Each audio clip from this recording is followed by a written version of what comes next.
லோத்தின் மனைவி திரும்பி பார்த்ததற்கு நியாயமான காரணம் இதோ.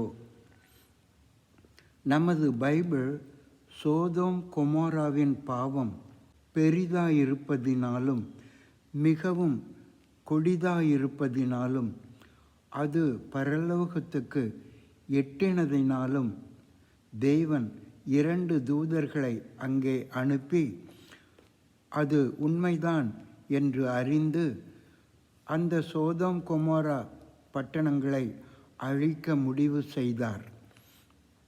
தூதர்கள் இருவரும் இரவில் தங்கி சோதோம் மக்களின் அசுசியான மாம்ச ரீதியான பாவ காரியங்களை பார்த்தனர். பட்டணங்களை அழிக்கும் முன் லோத்தின் மனைவி 2 மகள்களை கைகளை பிடித்து இழுத்து கொண்டு போய் சோதோம் கொமோரா பட்டணங்களுக்கு வெளியே கொண்டு போய் விட்டார்கள். அவர்களிடம் ஜீவன் தப்ப ஓடிப்போ என்றும் பின்னிட்டு பாராதே என்றும் சமபூமியில் எங்கும் நில்லாதே என்றும் மலைக்கு ஓடிப்போ என்றும் சொன்னார்கள். லோத்து, அவருடைய மனைவி, 2 மகள்கள் 4 ஓடினார்கள்.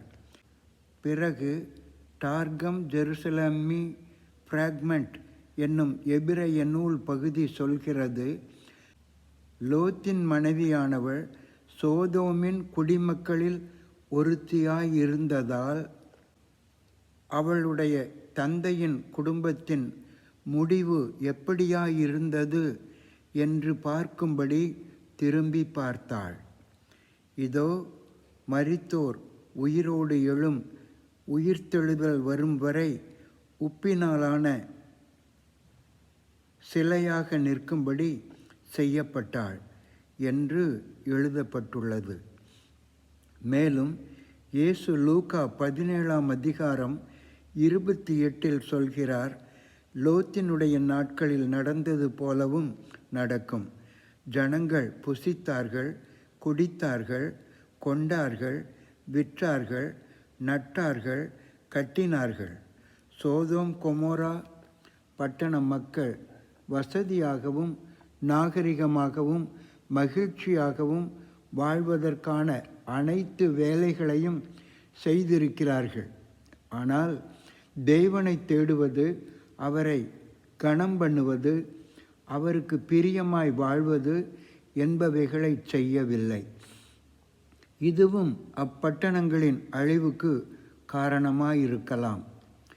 லோத்தின் மனைவியை நினைத்து கொள்ளுங்கள், லூக்கா 17:32 என்று இயேசு சொன்னார். லோத்தின் மனைவியோ பின்னிட்டு பார்த்து உப்புத்தூண் ஆனாள் என்று ஆதியாகமம் 19:26 வாசிக்கிறோம். இந்த வாக்கியத்தை பைபிளின் வேறு சில மொழிபெயர்ப்புகள் எப்படி சொல்கின்றன என்றும் பார்க்கலாம். லோத்தின் மனைவி லோத்துக்கு பின்னாலிருந்து எதிர்பார்ப்போடு பின்னிட்டு திரும்பி பார்த்து உப்புத்தூண் ஆனாள்.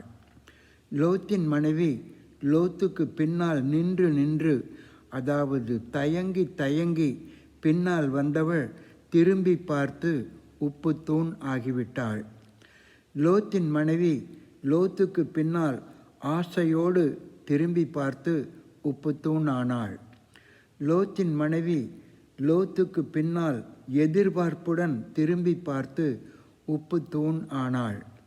லோத்தின் மனைவி லோத்துக்கு பின்னால் வந்தவள் அவனுக்கு பின்னால் திரும்பி சோதோமை நோக்கி நடந்தவள் உப்புத்தூண் ஆனாள் என்றும் சொல்லப்படுகிறது. அப்போஸ்தலர் 7:39 வனாந்தரத்தில் கானானுக்கு பிரயாணம் செய்து கொண்டிருந்த இஸ்ரவேல் மக்கள் தங்கள் இருதயங்களில் எகிப்துக்கு திரும்பினார்கள் என்று எழுதியிருப்பதை பார்ப்பதைப் போல, லோத்தின் மனைவி தன் இருதயத்தில் சோதோமுக்கு திரும்பியவள் பின்னர் தன் உடலாலும் சோதோமுக்கு திரும்பிவிட்டாள். அவள் நமக்கு ஒரு எச்சரிக்கை.